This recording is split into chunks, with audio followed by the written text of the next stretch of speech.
Mesdames, Mesdemoiselles, Messieurs, bonjour. Au micro encore Jacques Roger. Respectons les résolutions du Congrès. Évitons donc, chers amis, les divisions inutiles au sein du PDCI-RDA. Ne tombons pas donc dans le piège ethnique que des partisans, ou bien certains partisans de M. Jean-Louis Billon, tentent de nous imposer. Écoutons donc cette réaction d'un partisan de M. Jean-Louis Billon. Je n'ai rien contre toi. Mais tu es en train de... Parce que tu insultes les gens se disent que c'est le groupe du président, c'est les parents du président qui t'envoient pour insulter les gens. Il faut arrêter. Le monsieur ne t'a pas envoyé, mais si tu insultes bien ceux qui t'envoient là, je vais les insulter. Si c'est faux, il faut faire une vidéo. Fais une vidéo encore pour comme Bion. On n'a pas envie de... Franchement dit, tu vas nous amener loin. Moi, je défends Bion aujourd'hui parce que c'est mon grand frère du Nord. C'est mon grand frère du Nord. Enlevez le PDC à côté. Et très bien, la stratégie est claire. Susciter donc une nouvelle division régionale entre le Nord et le Sud au sein du PDCI-RDA, comme ce que nous avions vu au temps de M. Alassane Dramane Ouattara, et faire de M. Jean-Louis Billon une victime d'exclusion. Les congressistes ont pourtant fait preuve de discernement en choisissant à l'unanimité, je répète très bien, à l'unanimité, le nouveau président élu, M. Tidiane Thiam, lors du congrès de décembre 2023, comme candidat, aussi comme candidat unique, ou bien disons comme candidat à la convention d'investiture, sans contestation. Aujourd'hui, il est donc regrettable d'assister à des débats stériles sur une hypothétique candidature de M. Billon, alimentée par certains cadres zélés qui demandent déjà au Conseil des disciplines du PDCI-RDA de se pencher sur les déclarations, je dirais, démocratiques de M. Billon. Écoutons donc la déclaration du député et ensuite une réponse, ou bien, une réponse du Conseil des disciplines.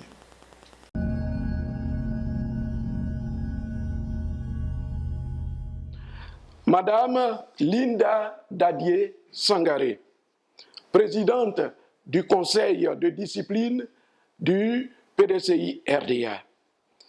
Madame la Présidente, je me permets, à ma qualité de député de la Nation et vice-président du groupe parlementaire du PDCI-RDA, de vous adresser la présente saisine concernant M. Jean-Louis Billon Eugène, militant du PDCI-RDA, en raison de comportements jugés inappropriés et d'un manque manifeste de loyauté envers le PDCI-RDA, notre parti. 2. Par ailleurs, des critiques publiques, des tentatives de saper les décisions prises par le parti démontrent un manque de loyauté manifeste envers le PDCI-RDA et son président. Il ne prend même plus part aux réunions du PDCI-RDA et préfère critiquer le parti et son président à travers les réseaux sociaux. À titre d'exemple, dans la même parution de magazine cité plus haut, M. Jean-Louis Billon Eugène dit ce qui suit. Moi, j'estime qu'il ne se passait rien en ce moment au niveau du parti. Encore une fois, je le répète, pas de bureau politique, pas de congrès. Il ne se passe rien. Aujourd'hui, je ne suis dans les instances dirigeantes du parti pour participer Ces démarches sont précipitées et doivent être évitées, cher ami. Si M. Bion, membre du bureau politique du PDCI-RDA depuis déjà plusieurs années, souhaite contester une décision du Congrès, il sait pertinemment quels sont les mécanismes à activer au sein du parti. Disons, il est désormais temps pour que chacun se consacre à ses tâches et de laisser donc le processus politique poursuivre son cours. M. Jean-Louis Bion doit être traité avec tous les respects dus à son statut de cadre du PDCI-RDA et d'homme d'affaires prospère dont le parti et la Côte d'Ivoire en ont besoin. Évitons donc les débats inutiles qui ne devraient pas avoir lieu, ou bien qui ne devraient seulement avoir lieu qu'après la convocation donc d'un bureau politique extraordinaire, ensuite suivi d'un congrès extraordinaire, avant donc d'aller à la convention et faire appel à candidature. C'est en ce moment-là, chers amis, que nous devons donc discuter, où chacun devait prendre position, où chacun devait donc chanter les louanges de son candidat. Pour l'heure, les invectives et menaces ne feront qu'alimenter la frustration, ou bien disons les frustrations et la division. Au grand bénéfice, chers amis, de nos adversaires. Que chacun préserve son énergie pour la convention. Beaucoup comprendront aujourd'hui la justesse des propos du ministre Niamey Yao quand nous l'avons interviewé il y a à peu près en début du mois passé. Il avait été clair. Il avait anticipé sur cette situation en insistant sur l'importance de bien expliquer et partager donc la résolution donc du Congrès, le fonctionnement donc des organes du parti et surtout d'appliquer au sens stricto sensu les tests. Il savait de quoi il parlait. La résolution donc du Congrès de 22 décembre 2023 adoptée à l'unanimité, dite clairement les étapes à suivre. Et il ne s'agit pas donc de savoir si l'on est pour ou contre les résolutions. Le Congrès est souverain et décide, et a décidé, cher ami, à l'unanimité. Voilà donc la résolution. Article 1er. Je crois que je dois certainement avoir, oui, l'article 1er. Article 1er, c'est clair. Article 1er, il est convié au président élu la mission prioritaire de redynamiser, conduire et porter par les voies démocratiques du PDCI-RDA au pouvoir en 2025. Deuxième article, il est recommandé au président élu d'inscrire son projet politique dans le cadre politique défini par le discours d'orientation du 8e congrès extraordinaire. Et article 3, le président élu est le candidat du PDCI-RDA à la convention d'investiture pour les élections présidentielles en 2025. Je répète très bien, c'est ce que le Congrès dit. Le président élu est le candidat du PDCI à la convention d'investiture pour les élections présidentielles en 2025.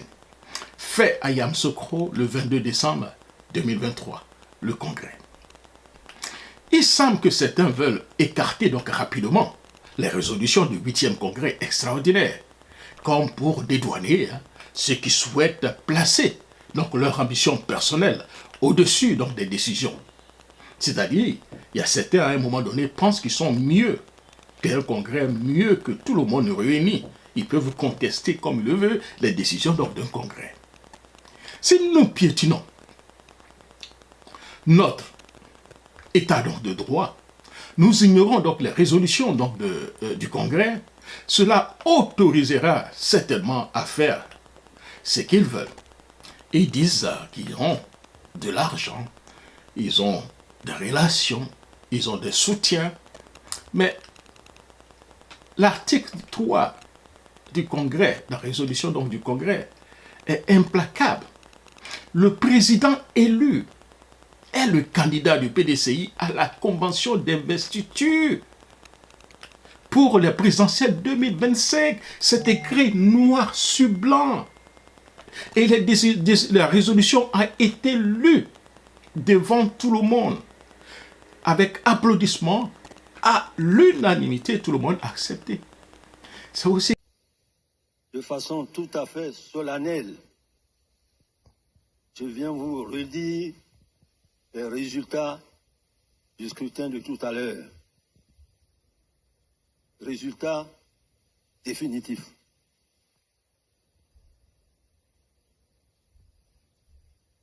Le candidat,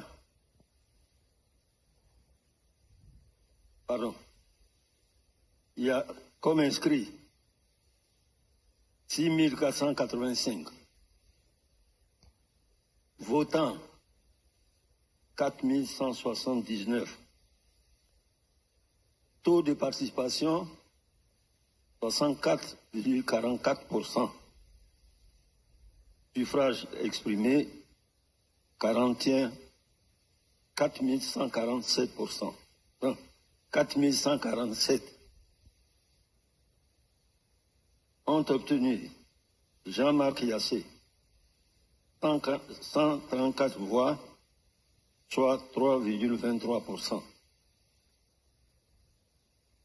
Tidiane Thiam 4001 voix, soit 96,48%.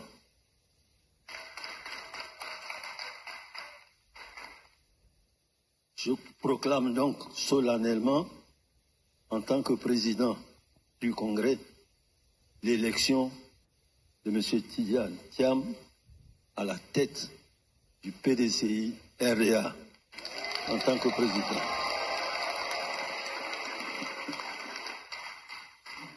Ou bien les gens ne savent pas lire. Chacun a le droit donc d'exercer. Nous disons que nous avons tous le droit d'exiger donc le respect des décisions du Congrès, car il est l'organe suprême du parti. C'est un peu comme la Cour suprême aux États-Unis et même la Cour constitutionnelle au niveau de la Côte d'Ivoire. La décision est irrévocable. Voilà ce que la section, l'article 33 des statuts et règlements intérieurs du PDCI dit. Il dit, le Congrès est l'organe suprême du parti. Le Congrès est l'organe suprême du parti. Ça veut dire quoi d'autre? Le Congrès étant, en tant qu'instance la plus élevée du parti, cher ami, réunit tous les membres pour leurs représentants et prend donc des décisions souveraines. Vous comprenez? C'est-à-dire, chers amis, quand vous regardez, la grande majorité, pour ne pas dire ceux qui seront donc à la convention d'investiture, ce sont les mêmes, pratiquement les mêmes qui étaient au Congrès. Et la décision a été prise à l'unanimité, chers amis. Donc ces décisions sont donc incontestables et doivent être respectées par tous. C'est l'autorité ultime à laquelle toutes les structures du parti doivent se conformer. Donc si nous bafouons aujourd'hui les résolutions donc, du Congrès, ça devient la porte ouverte à tout ce qui est comme cafouillage. Demain, un président X arrive, chacun aura donc le droit, aura la possibilité aussi, quand il veut, de contester seul, la personne seule, contester une décision donc, du Congrès parce que j'ai de l'argent, je peux avoir quelques influenceurs, quelques journalistes qui peuvent porter ma voix et créer la confusion. Non. Je répète, M. Jean Lubion a affiché donc sa candidature il y a pratiquement donc, déjà des années, a le droit de se présenter. mais qui disent à ses militants ou bien à ses supporters